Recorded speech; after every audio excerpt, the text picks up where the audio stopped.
Hello students, कैसे हैं आप सब। होप आप सब बहुत अच्छे होंगे। तो जैसा कि आप सभी जानते हैं, हम कक्षा 6 का विज्ञान का अध्याय 3 कर रहे हैं, जिसका नाम है उचित आहार स्वस्थ शरीर का आधार। ये रहा आपका अध्याय का नाम। और आज हम इस अध्याय का सबसे आखिरी पार्ट पढ़ने वाले हैं। उसके बाद हमारा ये अध्याय समाप्त हो जाएगा। तो आखिरी हिस्सा बचा है हमारा संतुलित आहार से। देखो, संतुलित आहार क्या होता है उसके बारे में इसके अंदर जानेंगे। सबसे पहले इन्होंने आपसे एक प्रश्न पूछा है कि क्या सभी व्यक्तियों की पोषण संबंधी आवश्यकताएं समान होती हैं, यानी क्या सभी व्यक्तियों को एक ही प्रकार के पोषण की आवश्यकता होती है, चाहे वो बच्चा हो चाहे वो बूढ़ा। क्या सबको एक ही तरीके के भोजन की आवश्यकता होगी या एक ही मात्रा में भोजन खाने की आवश्यकता होगी? तो इसका उत्तर होगा नहीं, है ना। क्या आपको और आपके दादा दादी नाना नानी को एक ही प्रकार के या समान मात्रा में पोषक तत्वों की आवश्यकता होगी? आहार में पोषक तत्वों के प्रकार और मात्रा की आवश्यकता आयु, लिंग, शारीरिक गतिविधि, स्वास्थ्य स्थिति, जीवन शैली इत्यादि के अनुसार अलग अलग हो सकती है।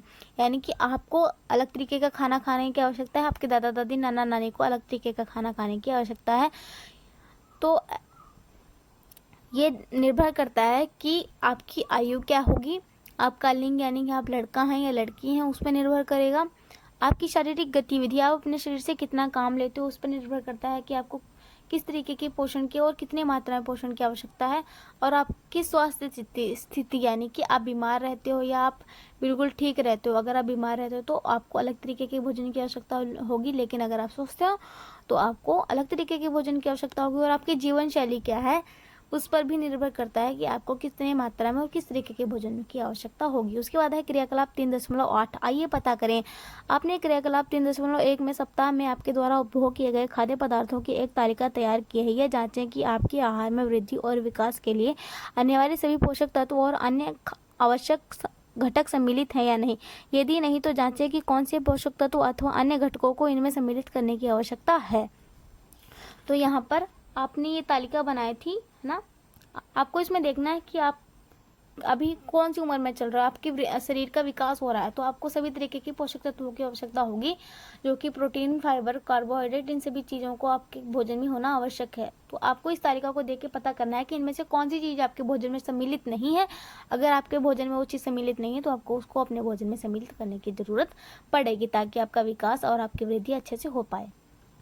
उसके बाद है ऐसा आहार जिसमें शरीर की समुचित वृद्धि और विकास के लिए आवश्यक सभी पोषक तत्व, वृक्षांश और जल सही मात्रा में हों, उसे संतुलित आहार कहा जाता है। अर्थात ऐसा भोजन जिसमें सही मात्रा में कार्बोहाइड्रेट, प्रोटीन, वसा, विटामिन, खनिज लवण, जल, वृक्षांश यानी रेशे सभी प्रचुर मात्रा में पाए जा रहे हैं, उसको हम एक संतुलित भोजन, संतुलित आहार कहते हैं। आपने आहार को संतुलित बनाने के लिए आप उसमें क्या परिवर्तन करेंगे आपको बताना है, ठीक है। जो आपने तालिका बनाई है ना पीछे, उसको अगर आप में के भोजन में कोई भी पोषक तत्व नहीं है तो उसमें आप कैसे बदलाव करेंगे वो बताना है आपको। उसके बाद है क्रियाकलाप 9.1। आइए तुलना करें। नीचे दिखाए गए आलू के चिप्स और भुने हुए चने के पैकेट पर जो पोषण संबंधी जानकारी लिखी है उसे पढ़ें। ये आलू के चिप्स का पैकेट है, ये भुने हुए चने का पैकेट है। यहाँ पोषण संबंधी जानकारी दी हुई है प्रति 100 ग्राम के अंदर। सबसे पहले ऊर्जा की बात कर लेते हैं। तो इसमें 536 किलो कैलोरी ऊर्जा है, इसमें 355 किलो कैलोरी ऊर्जा पाई जाएगी। इसमें वसा जो है 35.0 ग्राम वसा है, इसमें 6.26 ग्राम ऊर्जा है। इसमें कार्बोहाइड्रेट 53.0 ग्राम कार्बोहाइड्रेट है, इसमें 58 ग्राम कार्बोहाइड्रेट है। इसमें प्रोटीन 7.0 ग्राम है, इसमें प्रोटीन 18.64 ग्राम है। इसमें हरे रेशे 4.8 ग्राम है, इसमें हरे रेशे 16.8 ग्राम है। तो अगर हम इसमें पाए जाने वाले पोषक तत्वों की तुलना करें तो इसमें सबसे ज़्यादा मात्रा में ऊर्जा पाई जा रही है, उसके बाद कार्बोहाइड्रेट पाया जा रहा है, उसके बाद वसा पाई जा रही है। लेकिन अगर हम प्रोटीन की बात करें और हरी रेशे की बात करें तो वो दोनों बहुत कम मात्रा में पाए जा रहे हैं। लेकिन अगर हम इसकी बात करते हैं तो इसमें ऊर्जा, वसा, कार्बोहाइड्रेट, प्रोटीन और हरी रेशे लगभग एक निश्चित मात्रा में, उचित मात्रा में पाए जा रहे हैं, जो कि हमारे शरीर के लिए अच्छा है ना। तो आहार के पैकेट पर पोषण संबंधी जानकारी के आधार पर आप इनमें से कौन सा आहार चुनेंगे और क्यों? इन दोनों में से आपको चुनने को कहा जाए तो मैं आपको सलाह दूंगी कि आप भुने हुए चने का पैकेट चुनो, क्योंकि इसमें जो भी पोषक तत्व हैं वो एक निश्चित मात्रा में, उचित मात्रा में पाए जा रहे हैं। ऐसा नहीं है कि इसको खाने से आपको सिर्फ एक ही तरीके के पोषक तत्व की पूर्ति होगी।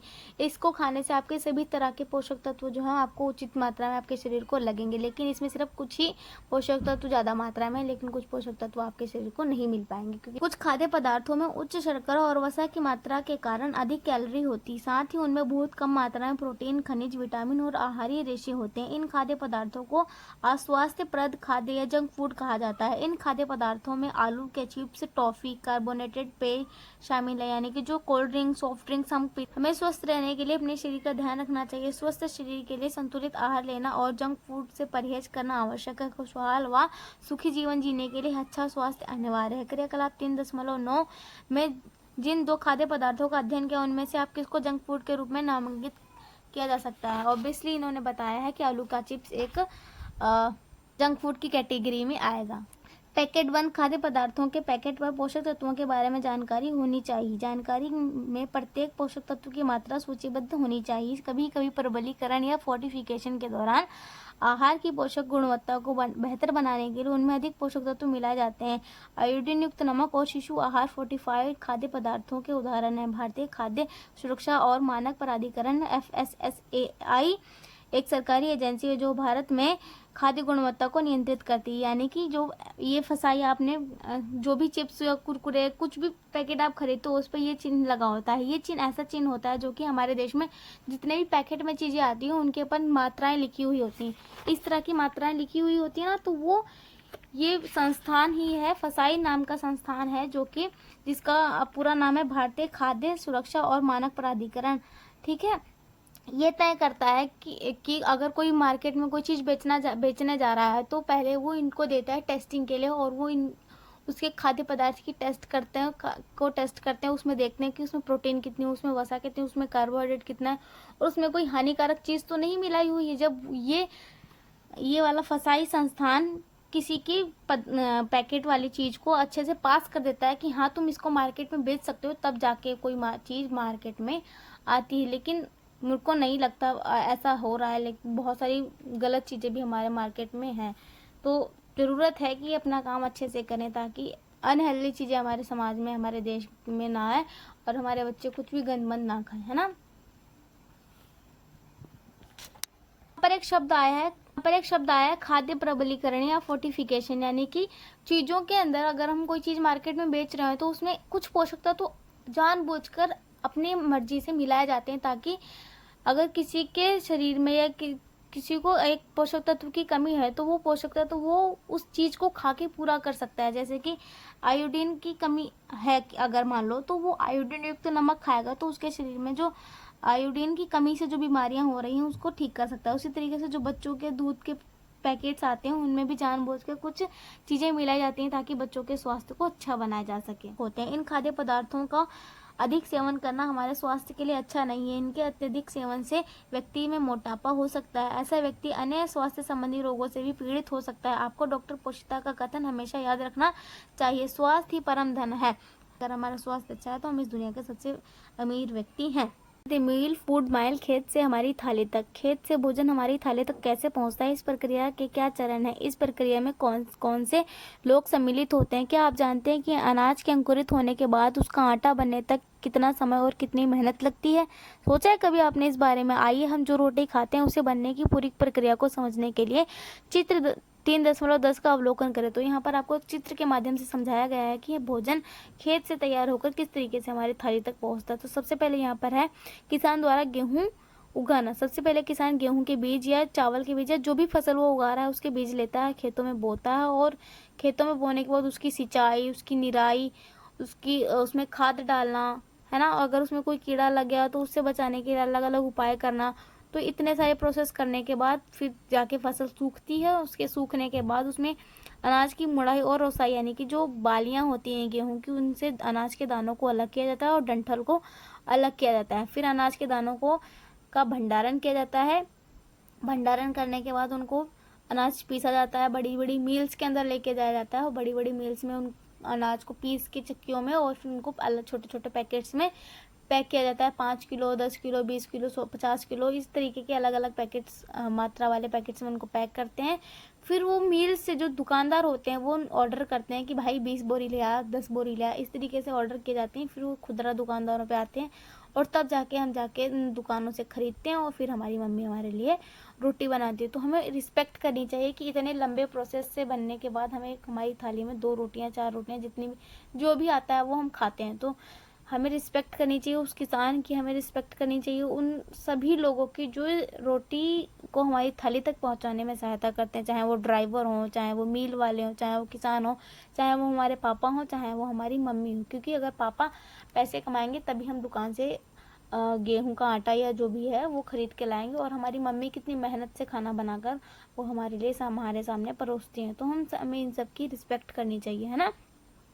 उसके बाद आता है गेहूं या किसी अन्य खाद्य पदार्थ के थैले द्वारा उत्पादक से उपभोक्ता तक तय की गई कुल दूरी को उसका खाद्य मील या फूड माइल कहा जाता है। उत्पादक कौन होगा यहाँ पर? किसान, जो उत्पादन कर रहा है गेहूं का। और उपभोक्ता कौन होगा? जो हम लोग गेहूं का आटा खरीदने जाते हैं। तो उत्पादक से उपभोक्ता तक, यानी कि यहाँ किसान ने गेहूं बोना शुरू किया, उससे हमें हमारे थाली तक भोजन पहुंचने तक के जो प्रोसेस होता है, उस दूरी होती है, उसको खाद्य मील या फूड माइल कहा जाता है। खाद्य मील को कम करना महत्वपूर्ण है, क्योंकि इससे परिवहन के दौरान लागत और प्रदूषण को कम करने में सहायता मिलती है। इससे स्थानीय लोगों के व्यवसाय को सहायता मिलती है और यह हमारे भोजन को अधिक ताज़ा और स्वस्थ बनाता है। लेकिन तो अगर हमें जितना कम खाद्य माइल होगा, यानी जितनी खाद्य दूरी होगी, हमें उतना स्वस्थ भोजन खाने को मिलेगा। अगर हम सब्जियां खा रहे हैं, अगर हम मंडियों से लाई हुई महीने महीने पुरानी सब्जियां खाने के बजाय हम किसी ऐसे व्यक्ति से सब्जी खरीदें जो हमारे पड़ोस में ही सब्जी का बागान लगा रखा है उसने, और वो सब्जियां बेचता है, तो इससे क्या होगा? हमें ताज़ी सब्जियां खाने को मिलेंगी। और जो महीनों से लाई हुई, दूर से लाई जा रही है सब्जी, उसमें वाहनों से लाई जाती है, ट्रक से लाई जाती है, तो वो प्रदूषण भी हो रहा है एक तरीके से। तो इन सभी तरीके के प्रदूषणों को हम बचा सकते हैं अगर हम अपने आसपास की चीज़ों से भोजन खरीदते हैं, या अनाज खरीदते हैं, या सब्जी खरीदते हैं। उसके बाद आता है, बहुत से लोग भोजन को अपनी थाली में बिना खाए छोड़कर उसे बर्बाद करते हैं। हमें ये याद रखना चाहिए कि हमारे किसान और समुदाय के अन्य सदस्य खेत से हमारी थाली तक भोजन पहुंचाने में कितना समय लगाते हैं और कितना श्रम यानी मेहनत करते हैं। हमें उतना ही भोजन अपनी थाली में लेना चाहिए जितना हम खा सकें। इससे भोजन की बर्बादी कम होगी। भोजन को खेत से थाली तक पहुंचाने में सम्मिलित विभिन्न प्रक्रियाओं की समय सीमा या टाइमलाइन का पता करने का प्रयास करना है हमें यहाँ पे। उसके बाद है, स्वस्थ खाएं, मिल बांट कर खाएं और खाने का सम्मान करें, स्थानीय उत्पादकों का समर्थन करें। उसके साथ ही हमारा अध्याय खत्म हो जाता है। ठीक है, उम्मीद करती हूँ आपको ये पाठ समझ में आया होगा और आपको इन सभी मेन पॉइंट्स को याद कर लेना। उसके बाद हम शुरू करेंगे नया अध्याय। तो आज के लिए इतना ही, मिलते हैं नेक्स्ट वीडियो में। Thank you so much, bye bye, take care.